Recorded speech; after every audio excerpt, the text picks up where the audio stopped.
What's going on, everybody? Today, we're going to be reviewing the Sencut Hyrax. I hope you all are doing fantastic today. Today, we're going to be taking a up-close and personal look at the Sencut Hyrax. If you watched my video from a few days earlier, I'll link it somewhere up here in the top right corner of my first impressions of the Sencut Hyrax. I was very impressed with this knife right out of the gate. Sencut, amazing packaging. You get the nice felt-lined pouch, the zippers, a bunch of stickers.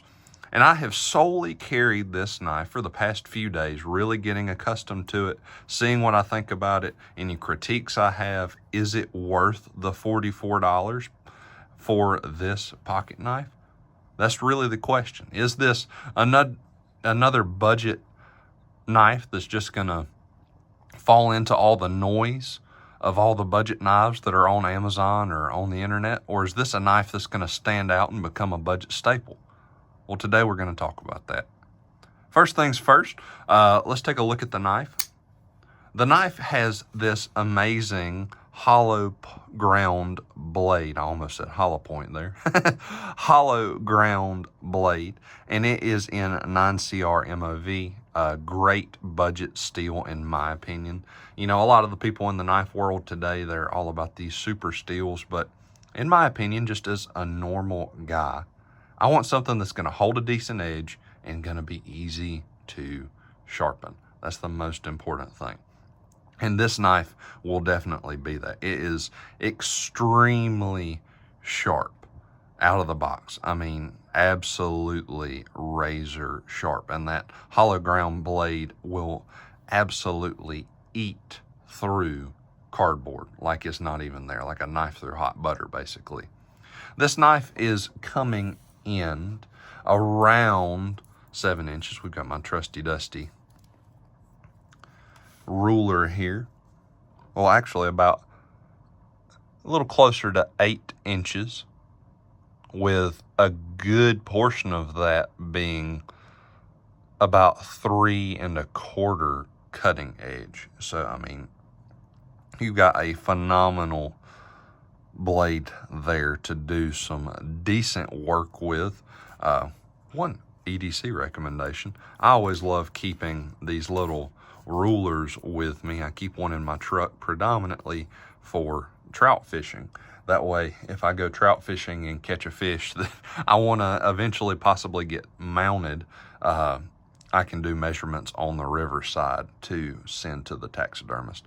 But one of the knives that I instantly thought of and reminded me of, especially because of the blade shape, is a knife many of you are probably familiar with, is the Spyderco Native 5 Lightweight.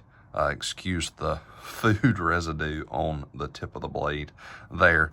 But the blade shape really reminded me of this knife, and we'll get them both here. You can see that very leaf-shaped blade that's going to be good for slicing. Now, the Spyderco has a flat ground blade, which I love. This is one of the knives that stays in my EDC rotation constantly, but this one has a hollow grind and is a lot bigger than the Native 5.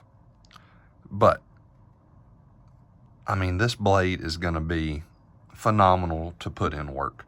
The knife that really I would like to compare it to, it reminds me a lot of the Benchmade Bug Out. Or, excuse me, Benchmade Griptilian. It's very similar in size and shape, as you can see. We get a little bit bigger of a blade in height than with the Benchmade Griptilian, which I think is perfectly fine. But really just hand feel and everything, it just really reminds me of this knife. So if you're a fan of Benchmade Griptilian, I think you would really enjoy this as a budget option. It'll feel very familiar to you. I do really enjoy this knife. The fit and finish is phenomenal. I have no complaints on the fit and finish. The G10 is absolutely fantastic on this knife. I'm pretty sure it looks like the majority of the hardware is going to be T6 or T8. I have not tested it myself, but if you like a good full-size knife, you're going to love this knife. I mean, it's a phenomenal deal for $44 is what I paid off Amazon, and that's with shipping. So you can't complain about that at all. It's got this semi-deep carry pocket clip, and I say semi-deep carry because this piece of the scale will stick out above the pocket clip, but it's going to be decently deep carry. It's got the dual methods of deployment. You've got your thumb studs and your flipper tab. Now, typical Sencut Civivi fashion, it is running on caged ball bearings. If you can see there, let's see if I can get the light in there just right. There you go. You might be able to see. So extremely smooth action. A lot of pros with this knife. The handle texturing and the layering of the G10 for a $40 knife. You really can't beat that, honestly. No complaints there. The blade came razor sharp out of the box. Action's phenomenal.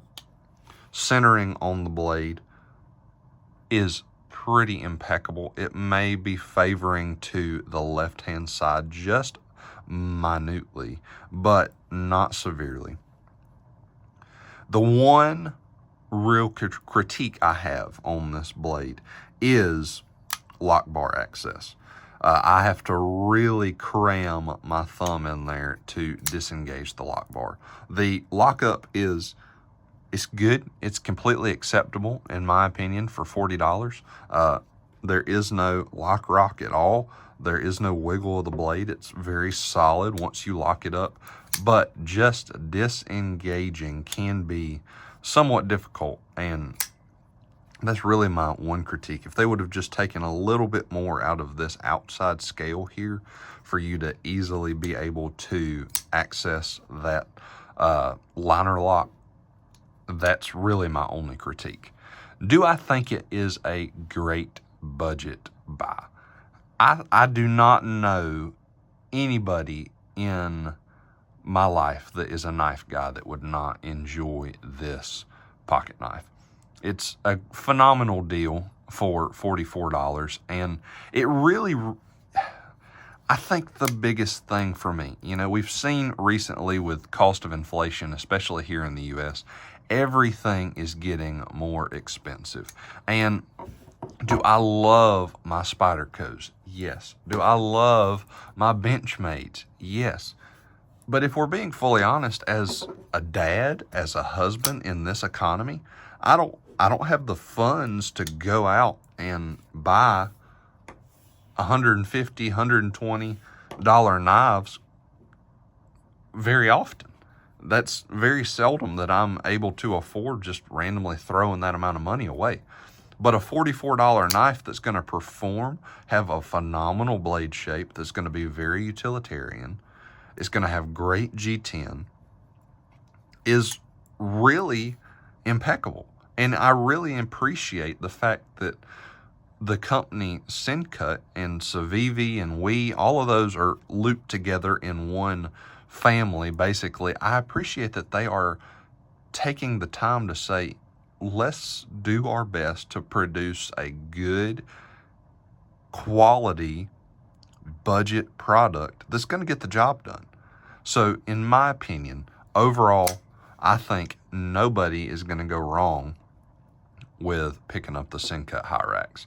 It's a fantastic addition to an EDC, and I very much so look forward to running this knife through its paces. I plan to do a 6-month update on this knife in 6 months after I've carried it for a long time, just to recap, see if my opinion's changed. But after a few days of having solely this in my pocket, I have no complaints. And all I can say is great job, Sencut. And I look forward to seeing more awesome budget options from them in the future. So if you're looking for more budget content, more EDC content, give us a like and a follow, and I hope to see some of your recommendations. Leave us a comment or a like on the video letting us know what knives you would like to see us review next, what knives out of my collection you would like me to review, or your favorite budget knife. For more EDC content, coffee or life videos, follow us, subscribe, and I can't wait to see you on the next video. Overall, great job, Sencut.